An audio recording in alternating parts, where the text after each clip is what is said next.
So cervical disc patient presentation, they're typically going to have pain radiating down the arm either bilaterally or unilaterally. They may or may not have that. You can test for disc with the MRSs. They're going to have decreased muscle strength, decreased reflex, potentially decreased range of motion. It can be aggravated by several different things, whether it's poor posture or excessive extension. I guess it kind of depends on that.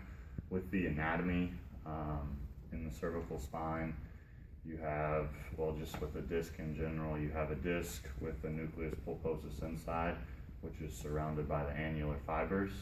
When you get any kind of tearing of those annular fibers, you can get protrusion or extrusion of the disc. You also have other stuff in there with the cervical spine. The foramen where the spinal nerve exits actually exits out the front a little bit. So you're gonna close that foramen with any type of extension or lateral flexion and extension or ipsilateral rotation.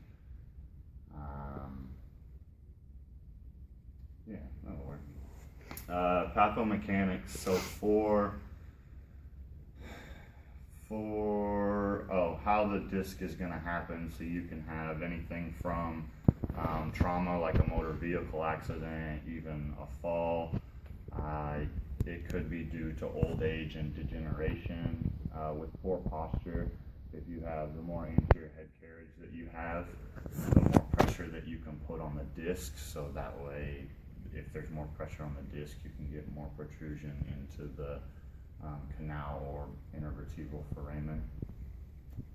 Special studies, although these tests can kind of determine if you have a disc issue or not, you can't actually define if they have a disc lesion without an MRI. You can also take x-rays to check the size of the intervertebral foramen or even the disc height. But the test for it, the main test is going to be Jackson's compressions. Maybe should talk for me. We're going to laterally flex, rotate to the same side and extend a little bit, and then you're going to press down. Confirming test would be that he gets pain radiating down the arm. So that's going to be, we're jamming up those facets, we're closing down the intervertebral foramen, you put more pressure on the spinal nerve, and it should recreate symptoms down the arm.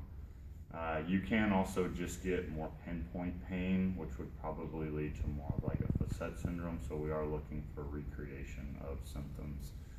Other tests that we can use, 3 other tests, you can use a cervical distraction. So I'm going to come behind the patient, I'm going to grab underneath his ears around his masstoid, and I'm going to pull straight up.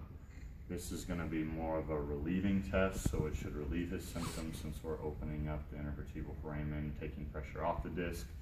You can do Bacodes, so I'm going to have him take his hand on top of his head right there. This is also relieving because it can take a lot of the stress off of that cervical area, take some tension off the nerve roots as well.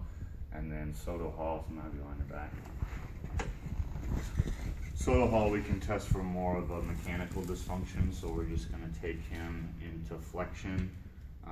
This can kind of rule in or out any kind of capsule issues, anything that may cause opening up of that intervertebral foramen.